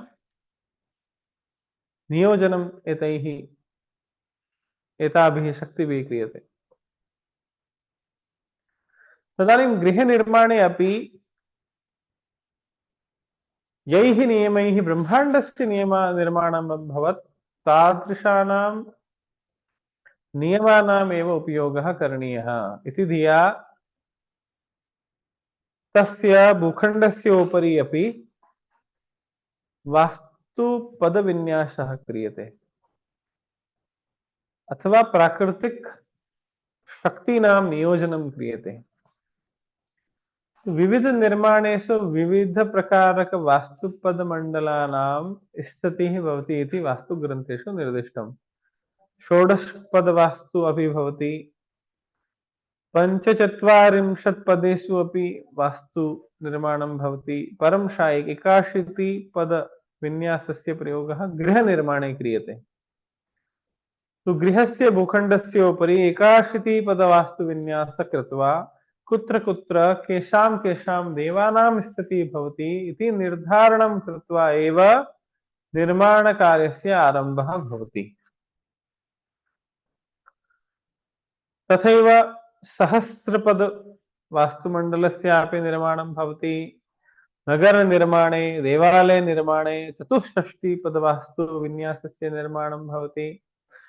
यदि कश्चित् भूखण्डः वृत्ताकारो भवति चेत् तत्रापि पञ्चचत्वारिंशत् देवानां न्यासः भवति। कश्चित् भूखण्डः त्रिकोणाकारः भवति चेत् तत्रापि तेषामेव प्राकृतिकशक्तीनां जगत्नियोजक पञ्चचत्वारिंशत् शक्तीनां स्थापनं भवति। तो भूखण्डस्य उपरि वास्तुपदविन्यास कृत्वा देवानां स्थितिं ज्ञात्वा गृहस्य निर्माणस्य आरम्भः करणीयः भवति। गृहारम्भाय सर्वप्रथमं प्रथमखातः प्रथमं खननं कस्यां दिशि कर्तव्यम् इति चिन्तनीयं भवति।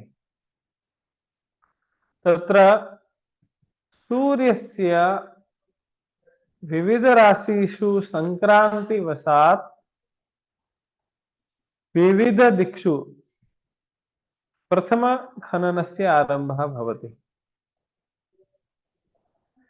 यथा गृहारम्भे यदि सूर्यः सिंहराशौ, कन्याराशौ, तुलाराशौ वा भवति चेत् आग्नेये दिशि खननस्य आरम्भः भवति।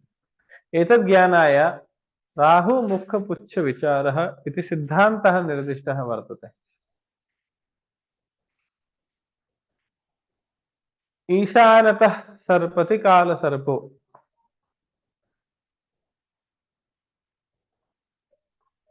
वामावर्तक्रमेण कालसर्परूपी राहु संपूर्ण भूखंडे भ्रमणं करोति। त्रिषु राशिषु सूर्यस्य स्थितिवशात् तस्य मुखं परिवर्तितं भवति। यथा सिंहादि त्रिराशिषु सूर्यस्य स्थितिवशात् ईशानदिशि तस्य मुखं भवति, नैऋत्यकोणे पुच्छः भवति, तस्य उदरं वायव्यकोणे भवति यथा चित्रे द्रष्टुं शक्यते। तदानीं या विदिशा रिक्ता भवति तस्यां दिशि खननं करणीयं प्रथमम्। तथैव वृश्चिकादि त्रिषु राशिषु राहोः मुखं वायव्यकोणे भवति, पुच्छः आग्नेयकोणे भवति, खननं ईशान्यां दिशि करणीयम्। नीवस्य खनने गृहारम्भे विविध वस्तूनां निक्षेपः भवति, तस्यापि विधिः भवति। गृहस्य नीवः गर्भरूपं भवति। यानि वस्तूनि गर्भे स्थाप्यन्ते तान्येव अनन्तरकालेण फलदायकानि भवन्ति, विस्तृतं रूपं धारयित्वा प्राप्तुं भवन्ति। अत एव सुवर्ण रजत पंचरत्नानां औषधीनां गंगादि नदीनां जलानां दूर्वा अक्षतपुष्पादीनां तस्य गर्ते निवेशः क्रियते गृहारंभे। यदि कश्चित् ब्राह्मण कार्यं करोति चेत् एकस्मिन् पात्रे पुस्तकमपि गृहारंभे नैव मध्ये स्थापयितुं शक्यते। वैश्यो भवति चेत् धातुनः तुलायाः लघ्वाकारकी तुलायाः अपि तस्मिन् समायोजनं कर्तुं शक्यते। क्षत्रियो भवति चेत् लघ्वाकारक खड्गस्यापि तत्र अन्ते निवासः कर्तुं शक्यते, निक्षेपः कर्तुं शक्यते। तो यादृशं कार्यं भवति तादृशकार्यस्य स्वभाववशात् तादृशस्य वस्तुनः निक्षेपः गर्भमध्ये क्रियते। तस्य गर्भारम्भस्य कालः अपि महत्वपूर्णः भवति। गृहारम्भस्य समये यदि केन्द्रत्रिकोणे शुभग्रहाणां स्थितिः भवति, त्रिषट् आय तृतीय षष्ठ एकादश भावेषु अशुभग्रहाणां स्थितिः भवेत् चेत् तस्य ग्रहस्य आयु बहु अधिका भवति। बहु चिरं कालं यावत् सः गृहः तद्गृहं स्थिरं भवति। गृहारम्भस्य लग्नस्यापि विचारः करणीयः। अनन्तरं यदा भूखण्डस्य चयनं जातं, तस्य आकृतेः चयनं जातं, तन्मध्ये दिक्साधनं जातं, तत्र वास्तुदेवानां स्थितिः अपि सम्यक् रूपेण ज्ञाता, तस्य प्लवस्यापि चयनं कृतं, शल्यस्यापि निष्कासनं कृतं, गृहारम्भोऽपि कृतः, नीवस्थापनमपि कृतम्। अनन्तरं मानचित्रनिर्माणं भवति गृहस्य। कस्यां दिशि किं किं विनिर्मेयं, तदर्थं सर्वप्रथमं मुख्यद्वारस्य निर्धारणम् आवश्यकं भवति। 81 पद वास्तुमण्डले चतुर्षु दिक्षु अष्ट देवानां स्थितिः निर्दिष्टा। पूर्वदिशि अष्ट देवानां, दक्षिणदिशि अष्ट, पश्चिमदिशि अष्ट, उत्तरदिशि अष्ट देवानां स्थितिः निर्दिष्टा। आहत्य 32 देवानां बाह्यपट्टीषु स्थितिः निर्दिष्टा। प्रत्येकं देवेषु द्वारस्य निर्माणवशात् भिन्नं भिन्नं फलं निर्दिष्टम्। यादृशं फलं गृहस्वामी वाञ्छति तस्मिन्नेव देवस्य पदे द्वारस्य निर्माणं करणीयम्।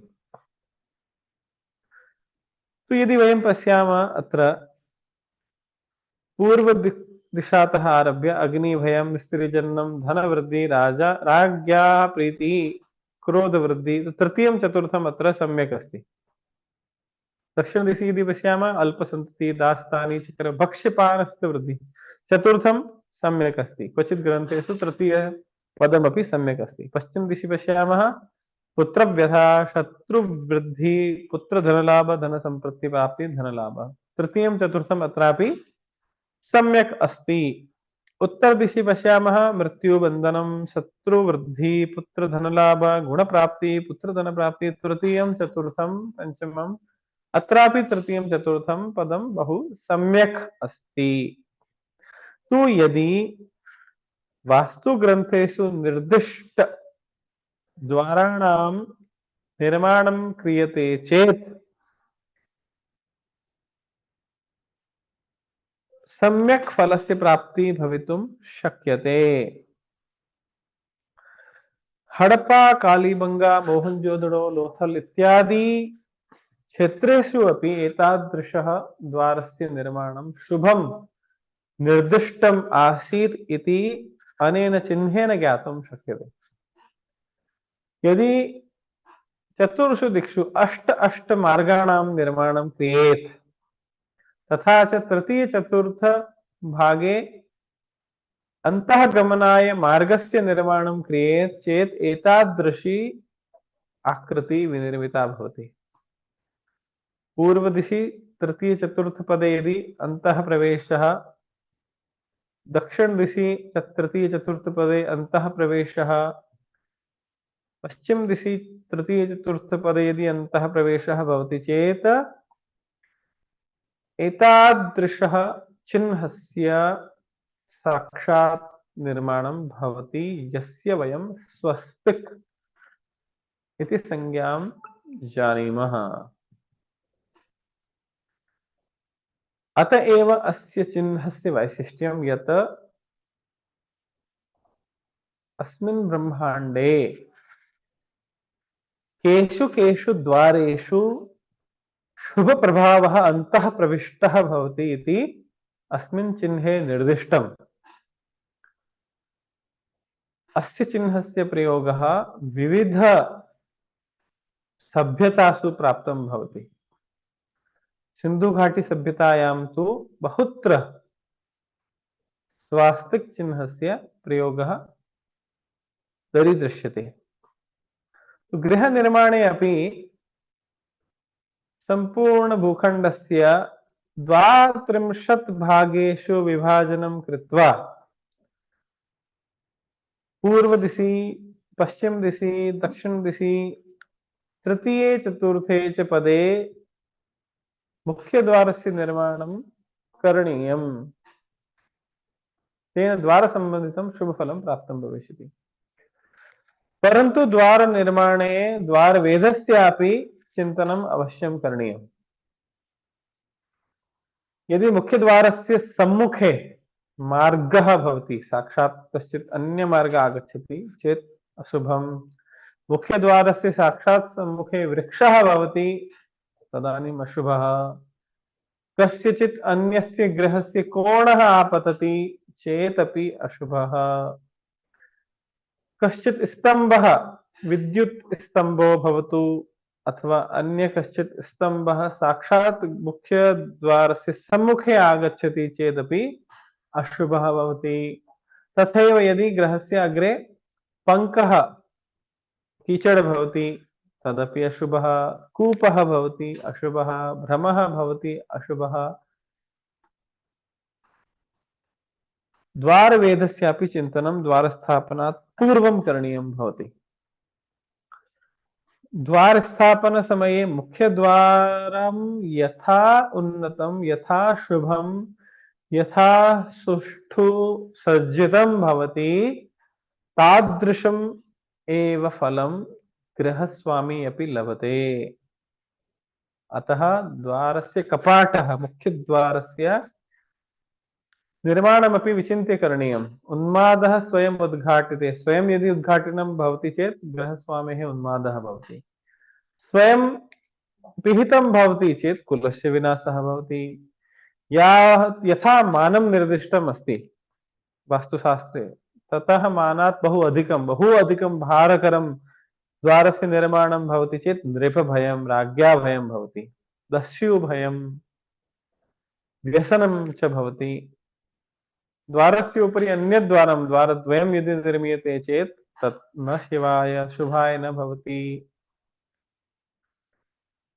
एवं द्वारं कीदृशं भवति इत्यपि चिन्तनीयं भवति। द्वारस्य उपरि विविध माङ्गलिक चिह्नानि अपि विनिर्मेयानि। पुष्पाणां, कलशस्य, मयूरादि पक्षीणां, हस्त्यादि शुभचिह्नानां, स्वस्तिकादि शुभचिह्नानां प्रयोगः द्वारस्य अलङ्करणे अवश्यं करणीयम्। यथा अत्र द्रष्टुं शक्यते, तोरणं निर्मितं, द्वारपालाः, प्रतिहाराः द्वारे निर्मिताः, कलशस्य निर्माणं कृतं, घण्टिका, पुष्प, पत्रादीनां निर्माणं कृतं, द्वारस्य अलङ्करणम् अवश्यं करणीयं। यथा अत्र मयूराणां चित्रं द्वारस्य सज्जायां निर्दिष्टं। तो यादृशम् अलङ्करणं द्वारे भवति तादृशी एव ऊर्जा गृहे समाविष्टा भवति। अनन्तरं गृहस्य अन्ते कक्षाणां निर्माणं करणीयं। प्रथमं तु द्वारस्य निर्धारणं करणीयम्, अनन्तरं केषां केषां कक्षाणां कस्यां कस्यां दिशि निर्माणं करणीयम् इति चिन्तनीयम्। तो कक्षाणां निर्माणात् पूर्वं मर्मस्थलानां ज्ञानम् अत्यावश्यकं भवति। गृहे विविध क्षेत्राणि भवन्ति यत्र न तु स्तम्भस्य निर्माणं कर्तुं शक्यते, न भित्तेः निर्माणं कर्तुं शक्यते, अधिकं भारं कर्तुं न शक्यते, गर्तं कर्तुं न शक्यते, खातं कर्तुं न शक्यते। यथा मनुष्यस्य शरीरे मर्मस्थलानि भवन्ति तथैव वास्तुपुरुषस्यापि मर्मस्थानानि भवन्ति। तो मुख्यतया तु ब्रह्मस्थाने एव मर्मस्थानानि भवन्ति, परन्तु सम्राङ्गणसूत्रधारग्रन्थे निर्दिष्टं यत्र वास्तोः शिरसि मुखे स्तनयोः हृदये नाभौ च मर्मस्थलं भवति। अत्र किमपि भारकारकं गर्तकारकं निर्माणं न करणीयम् इति विचिन्त्य एव मानचित्रस्य निर्माणं करणीयम्। अनन्तरं कुत्र कुत्र किं विनिर्मेयम् एतदन्ते आयाति। ऐशान्यां देवता गेहं, पूर्वस्यां स्नानमन्दिरम्, आग्नेय्यां पाकसदनं, भण्डारागारमुत्तरे, आग्नेयपूर्वयोर्मध्ये दधीमथनमन्दिरम्, अग्निप्रेतेशयोर्मध्ये आज्यगेहं प्रशस्यते, याम्यन्यैरितयोर्मध्ये पुरीषत्यागमन्दिरम्, नैऋत्याम्बुपयोर्मध्ये विद्याभ्यासस्य मन्दिरम्, पश्चिमानिलयोर्मध्ये रोदनार्थं गृहं स्मृतम्, वायव्यत्तरयोर्मध्ये रतिगेहं प्रशस्यते, उत्तरेशानयोर्मध्ये औषधार्थं दुकारयेत्। अर्थात ईशान दिशि पूजा कक्षः भवेत्, देवतानां स्थानं भवेत्। ईशान पूर्वयोर्मध्ये भण्डारगारः, भाण्डा भाण्डानां स्थानं भवेत्। पूर्व दिशि स्नानगृहं भवेत्। पूर्व तथा आग्नेय दिशोर्मध्ये दधि विलोडनस्य कक्षा भवेत्, मन्थनगृहं भवेत्। आग्नेय दिशि पाकशाला भवेत्। आग्नेय दक्षिणयोर्मध्ये घृतादिकानां संग्रहो भवेत्। दक्षिण दिशि शयनकक्षः भवेत्। दक्षिण नैऋत्योर्मध्ये शौचालयः, पुरीषत्यागमन्दिरम्, अवकरवस्तूनां संग्रहः भवेत्। नैऋत्य दिशि भारकारकवस्तूनां शस्त्रागारस्य च स्थानं भवेदिति वास्तुग्रन्थेषु निर्दिष्टम्। एवं प्रकारेण षोडश कक्षाणां अपरं च नैऋत्यपश्चिमयोर्मध्ये अध्ययनकक्षो भवेत्। पश्चिम दिशि भोजनकक्षः भवेत्। पश्चिम वायव्योर्मध्ये रोदनगृहं भवेत्। वायव्य दिशे पशुशाला अन्नागारः भवेत्। वायव्योत्तरयोर्मध्ये रतिगृहं भवेत्। उत्तरदिशि कोषागारः, उत्तर ईशानयोर्मध्ये औषधिगृहं भवेदिति षोडशकक्षाणां निर्माणस्य वर्णनं वास्तुग्रन्थेषु प्राप्यते। यदि तस्य सम्यक् रूपेण वास्तुशास्त्ररीत्या यथोक्तं निर्माणं क्रियते चेत् एतादृशी संरचना प्राप्यते, यथा अत्र द्रष्टुं शक्यते। परन्तु इदानीं तथाधिकानां कक्षाणां निर्माणं न भवति। षोडश कक्षाणाम् आवश्यकता अपि न भवति। इदानीं घृतभण्डारः भिन्नः न भवति, दधिमन्थनस्य आवश्यकता न भवति, औषधिगृहस्य भिन्नस्य आवश्यकता न भवति, रतिगृहस्य आवश्यकता भिन्ना न भवति, धान्यागारः पृथक् न भवति, कोपभवनस्यापि आवश्यकता न भवति। तु यदि तस्य संक्षेपेण निर्माणं यदि वयं कुर्मश्चेत् उत्तरदिशि कोषागारः, ईशान दिशि पूजागृहं, पूर्वदिशि अध्ययनादिकं बालानां कक्षः, आग्नेय दिशि पाकसदनं, दक्षिण दिशि शयनं, नैऋत्य दिशि अपि शयनं, पश्चिम दिशि भोजनं, तथा च ब्रह्मस्थानं पूर्णतया रिक्तं भवेत् इति निर्मेयम्। मध्यभागे यतो हि अन्तरिक्षस्थानं भवति, यदि ब्रह्मस्थानं रिक्तं भवति चेत् आकाशतत्त्वस्य सम्यक्तया समायोजनं भवति। तेन शब्दस्य संचारः सम्यक् भवति। जनाः परस्परं सम्यक् वार्तां कुर्वन्ति। ये वरिष्ठाः भवन्ति तेषां वार्ता कनिष्ठाः शृण्वन्ति। परन्तु यदारभ्य ब्रह्मस्थानं नष्टं कृतमस्ति, पिहितं वर्तते, ब्रह्मस्थानस्य स्थानमेव न भवति इदानीं गृहेषु, ततः आरभ्य परिवारजनेषु परस्पर वार्तालापस्य अवसरः न भवति। अधिकाः जनाः गृहे निवासः कर्तुं न शक्नुवन्ति। पृथक् रूपेण लघु लघु गृहेषु परिवारस्य पृथक्करणं जातमस्ति। भ्रातरः साकं न निवसन्ति, यतोहि ब्रह्मस्थानं नष्टं कृतमस्ति। तो एवं प्रकारेण आधुनिकयुगे कक्षाणां निर्माणं कर्तुं शक्यते। तत्रापि यदि वास्तुशास्त्रोक्त निश्चित दिशि तेषां निर्माणं न कर्तुं शक्यते चेत् तेषां वैकल्पिक दिशा अपि भवति। यदि पूजागृहस्य ईशानकोणे निर्माणं न कर्तुं शक्यते चेत् ईशानपूर्वयोर्मध्ये पूर्वदिशि ईशाने ईशानयोर्मध्ये अथवा उत्तरदिशि अपि कर्तुं शक्यते। तथैव यदि पाकशाला आग्नेयदिशि निर्माणं तस्य न भवितुं शक्यते चेत् आग्नेय दक्षिणयोर्मध्ये कुर्वन्तु, आग्नेय पूर्वयोर्मध्ये कुर्वन्तु, वायव्यदिशि कुर्वन्तु अथवा वायव्य उत्तरयोर्मध्ये कुर्वन्तु। शयनकक्षस्य निर्माणं दक्षिणदिशि भवेत्। यदि दक्षिणदिशि सम्भवो न भवति चेत् आग्नेय दक्षिणयोर्मध्ये कुर्वन्तु, दक्षिण नैऋत्योर्मध्ये कुर्वन्तु, पश्चिम नैऋत्योर्मध्ये कुर्वन्तु अथवा उत्तरवायव्योर्मध्ये कुर्वन्तु। भोजन कक्षस्य निर्माणं पश्चिम दिशि निर्दिष्टं। यदि पश्चिम दिशि भवितुं न शक्यते चेत् आग्नेय दक्षिणयोर्मध्ये, पश्चिम वायव्योर्मध्ये, वायव्यकोणे उत्तरवायव्योर्मध्ये कुर्वन्तु। तथैव ड्राइंग रूम, इदानीम् अतिथिकक्षस्य बैठक कक्षस्य परिकल्पना वर्तते। पूर्वं तु न आसीत्, परन्तु पूर्वदिशि तस्य नियोजनं सम्यक् अस्ति। तत्र न कर्तुं शक्यते चेत् ईशान दिशि, ईशान पूर्वयोर्मध्ये, आग्नेय दक्षिणयोर्मध्ये, पश्चिम वायव्योर्मध्ये, वायव्य उत्तरयोर्मध्ये ड्राइंग रूम निर्माण कर्तुं शक्यते। स्टोर निर्माण नैऋत्य दिशि सम्यक् भवति, परन्तु दक्षिणाग्नेयोर्मध्ये, वायव्य दिशि, दक्षिण नैऋत्योर्मध्ये तथा पश्चिम दिशि अपि निर्माण कर्तुं शक्यते। तो एवं प्रकारेण ग्रामचयनात् आरभ्य संपूर्ण भवनस्य निर्माणस्य प्रक्रिया वास्तुशास्त्रानुसारेण कथं कर्तव्या इति निर्दिष्टम्। आदौ ग्रामस्य चयनम्, अनन्तरं ग्रामे दिशः चयनं, तद्दिशि भूमेः चयनं, भूमौ शल्यस्य निष्कासनं,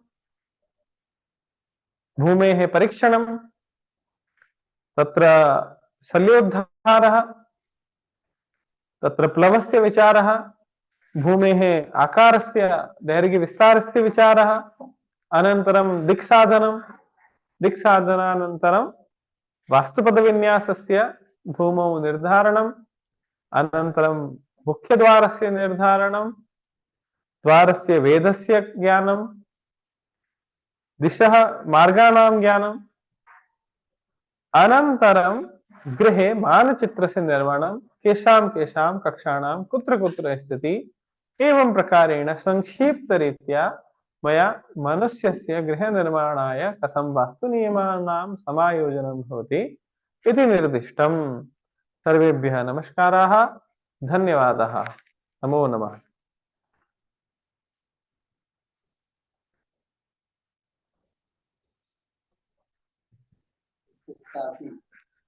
बहवः धन्यवादाः महोदयाः।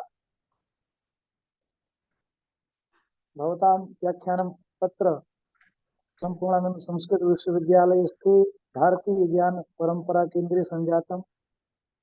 अनेन वैदुष्यपूर्ण व्याख्यानेन वयं सर्वे लाभान्विताः जाताः। समाजोपि लाभान्विता भविष्यति यतोहि अद्यतनी समस्या समाजे बहव्याः समस्याः जायन्ते। गृहं कथं निर्मातव्यं, कीदृशेन गृहस्य निर्माणेन सौख्यं वर्धिष्यते इत्यादि विषयाः सर्वे चिन्तयन्ति। परन्तु भवद्भिः यद् व्याख्यानम् अत्र प्रदत्तं तत्र पश्यन् आसम्, बहु समीचीनं व्याख्यानं भवद्भिः प्रदत्तम्। अग्रेपि केन्द्रपक्षतः भवतां व्याख्यानं भविष्यति इति कृत्वा अद्य केन्द्रपक्षतः हार्दिकीं कृतज्ञतां विज्ञापयामि। नमो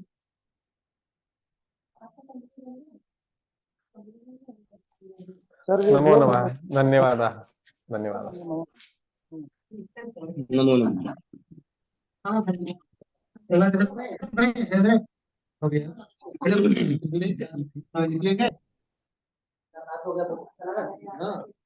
आप लोग यहाँ आए हैं, इसका क्या प्रमाण है?